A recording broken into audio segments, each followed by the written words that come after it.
Assalamualaikum warahmatullahi wabarakatuh. Alhamdulillahirabbil alamin wa bihi nasta'in ala umuri dunya waddin wassalatu wassalamu ala asrofil anbiya'i wal mursalin sayyidina wa maulana Muhammadin wa ala alihi wa sahbihi ajmain amma ba'du. Sahabat Jerisma yang dirahmati Allah, puji syukur kehadirat Allah Subhanahu wa taala yang mana masih memberikan nikmat, hidayah serta inayahnya sehingga kita dapat melaksanakan puasa Ramadan di tahun ini dalam keadaan sehat walafiat.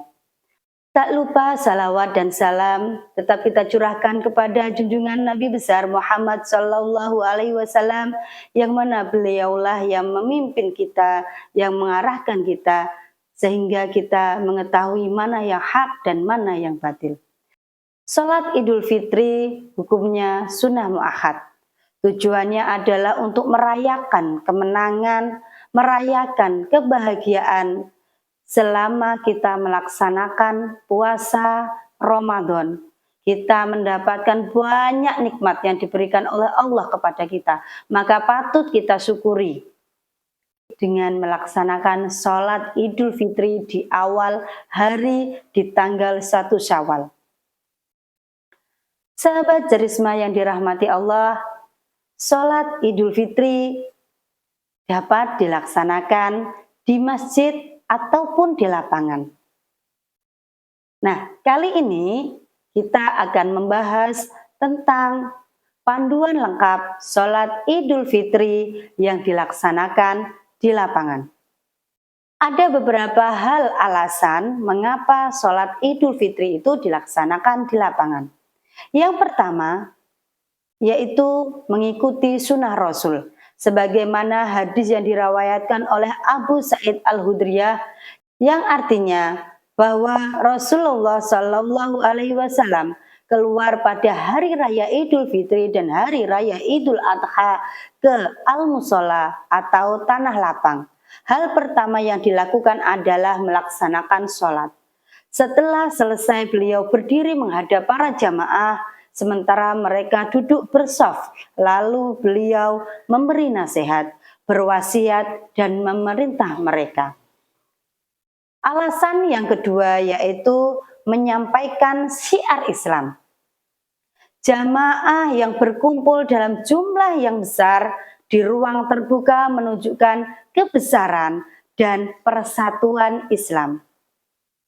Ketiga, jumlah lebih besar. Sholat Id jika dilaksanakan di lapangan dapat menampung jamaah yang sangat besar atau lebih besar jika sholat Id dilaksanakan di masjid. Tetapi jika masjidnya dapat menampung jamaah yang besar, sholat Id pun dapat dilakukan di masjid. Yang keempat, melibatkan seluruh kalangan. Pada sholat Id itu dapat melibatkan semua kalangan, baik anak-anak, dewasa, tua, muda, ataupun wanita yang sedang haid dianjurkan untuk datang di tempat dilaksanakannya sholat Idul Fitri. Yang terakhir yaitu menghilangkan status sosial.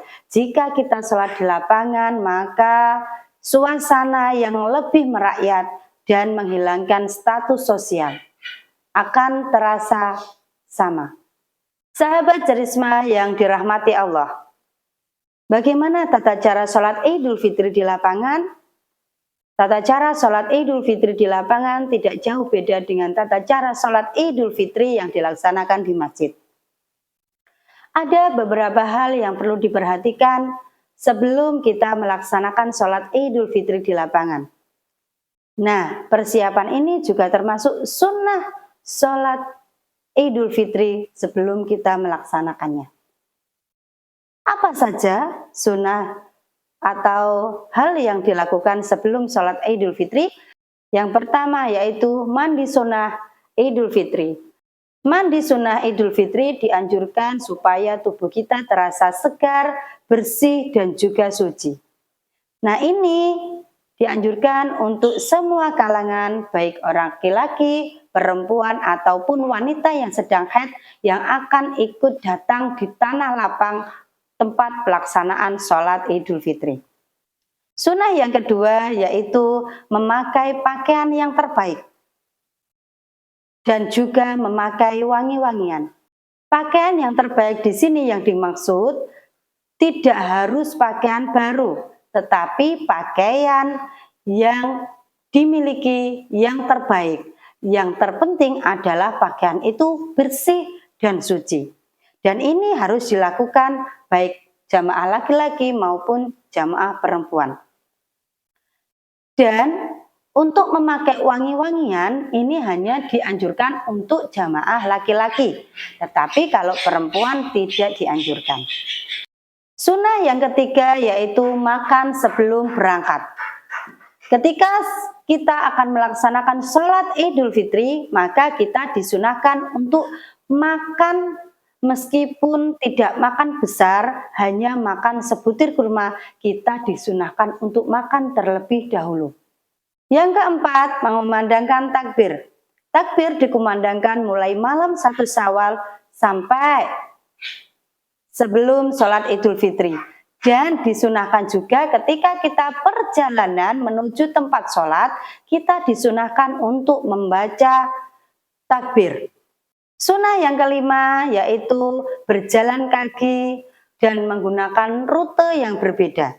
Yang dimaksud di sini adalah jika masjidnya dekat, maka kita dianjurkan untuk berjalan kaki saja dan menggunakan rute datang dan pergi dengan rute yang berbeda atau jalan yang berbeda.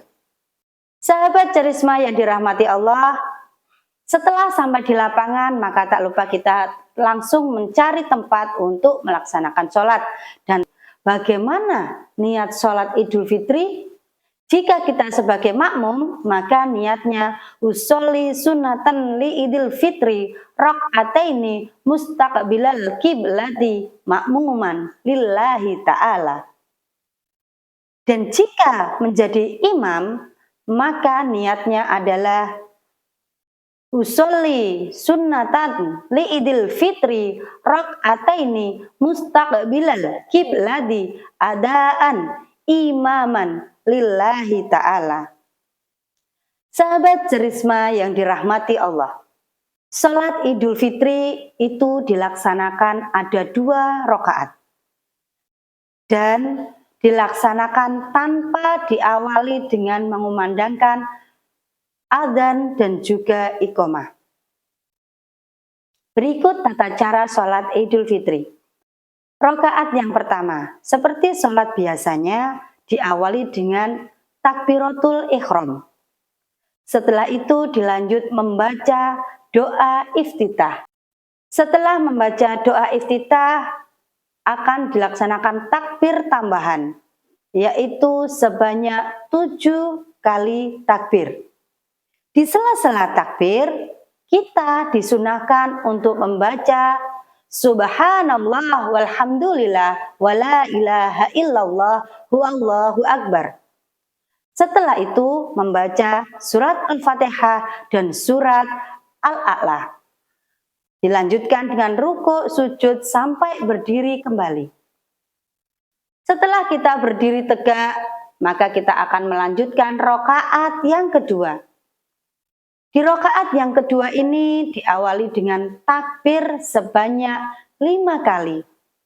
Seperti rakaat yang pertama, di sela-sela takbir kita disunahkan juga untuk membaca Subhanallah walhamdulillah wala ilaha illallah huwallahu akbar. Setelah itu membaca surat Al-Fatihah dan surat Al-Ghasyiyah. Dilanjutkan dengan ruku, sujud sampai salam.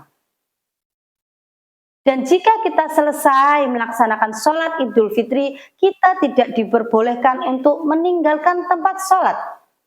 Karena akan mendengarkan khutbah. Khutbah Idul Fitri itu dilaksanakan setelah melaksanakan sholat Idul Fitri. Khutbah dilakukan sebanyak 2 kali dan disampaikan oleh seorang khotib. Kita sebagai makmum harus mendengarkan khutbah dengan khusyuk, karena itu juga termasuk sunnah sholat Idul Fitri. Sahabat Jarisma yang dirahmati Allah, hal penting yang perlu diperhatikan pada saat sholat Idul Fitri di lapangan yaitu memasang sutra atau pembatas yang diletakkan di depan imam. Sutra ini bisa berupa benda seperti tas, koper, tongkat, ataupun tombak. Jika tidak ada barang itu, maka boleh digunakan benda yang tingginya 20-30 cm. Jika tidak ada pula, maka boleh dibatasi dengan memberi garis langsung pada tanah lapang yang digunakan untuk melaksanakan sholat Idul Fitri. Selanjutnya, hal penting yang perlu diperhatikan pada saat sholat di lapangan yaitu tidak ada sholat sunnah sebelum dan sesudah sholat Idul Fitri. Dan juga tidak ada sholat tahiyatul masjid. Sahabat Jarisma yang dirahmati Allah, demikian ceramah singkat dari saya. Semoga dapat memberi manfaat bagi kita semua. Mohon maaf apabila ada kesalahan dari saya, karena yang sempurna hanyalah Allah Subhanahu wa Ta'ala. Saya memohon maaf apabila ada salah kata dan salah penyampaian.